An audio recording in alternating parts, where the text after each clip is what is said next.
Bonjour à tous et bienvenue dans ce nouvel épisode de Vivez la Vendée. On est à Bois de Séné avec Virginie. Bonjour Virginie. Bonjour Anaïs. Tu es donc équi-coach depuis 4 ans. Exactement. Tu peux nous parler de cette profession un peu à part et qu'est-ce que l'équi-coaching? Alors, l'équi-coaching, c'est un développement personnel assisté par le cheval. Tout se passe à pied, on ne monte jamais sur le cheval, il n'y a pas besoin de connaître les chevaux. Donc on va faire des exercices très simples sur un thème qui a été défini au préalable, tel que la confiance en soi, l'affirmation de soi, poser des limites. Et ça s'adresse aussi bien aux professionnels, entreprises, qu'aux particuliers. Et qu'est-ce que le cheval peut apporter de neuf, d'inédit par rapport à l'humain en fait? Alors, le cheval, en fait, son intérêt, c'est qu'il va décoder le fonctionnement de la personne. Moi, je suis là pour décoder mes chevaux, c'est-à-dire que je vais voir ce qu'ils sont en train de vivre en séance, comment ils sont en train de lire la personne. Et en fonction de ça, on va adapter les exercices très simples qui sont sur de la symbolique de situation.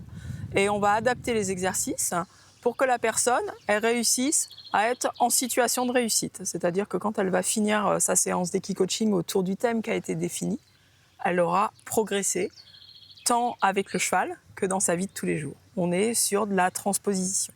Tu parles de symbolique de situation. Pourquoi choisir cette démarche-là plutôt que l'action avec les chevaux ou le fouet, je sais pas?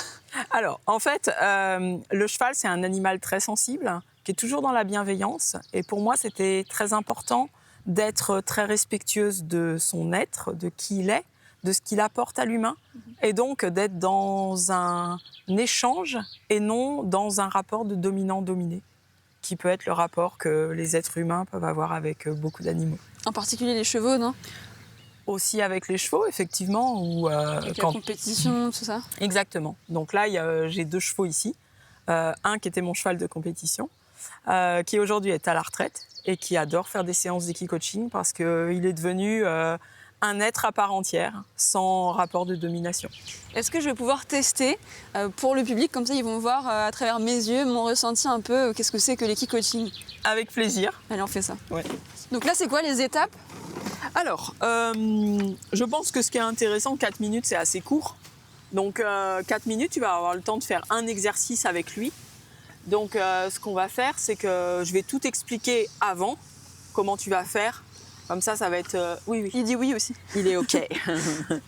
Je te jure, celui-là. Alors, je te présente ICO, Oui. qui est un petit pur sang anglais, qui a 7 ans, et donc qui m'accompagne sur les séances d'équi-coaching. Donc, ICO, il est hypersensible. C'est-à-dire qu'en équi-coaching, ce qui est intéressant, c'est que le cheval, c'est le miroir de nos émotions. Donc, lui, il va être là, il va décoder tout ce que tu vis. Et il va pouvoir effectivement te faire évoluer dans ton fonctionnement. Je te laisse aller tranquillement sur le slalom et puis tu me diras après comment ça s'est passé. Allez, à gauche. Là. Ah oui. Mais à droite. Voilà, tu peux marcher normalement. À gauche. Allez, je lâche maintenant. Hein. À droite. Ensuite à gauche, tout doucement. À droite. Il adore faire des séances d'équi-coaching. Il est récompensé pour ses séances d'équi-coaching et il se détend totalement. On l'a pu le voir pendant toute la séance, c'est-à-dire qu'il a effectivement un déplacement sur 5 jambes. Il le fait à toutes les séances dès qu'il passe un moment de relâchement et de connexion avec la personne. Donc c'est pas moi qui fais cet effet-là? Pas du tout. Ah, ça peut être n'importe qui. Ouf, je suis rassurée. Il sera content du moment qu'il passe avec la personne. Alors, moi, j'ai commencé à monter à cheval, un poney, j'avais 4 ans. Simro, qui est mon 2e cheval, ça fait 25 ans que je l'ai, puisqu'il a 28 ans. Et je travaillais en entreprise.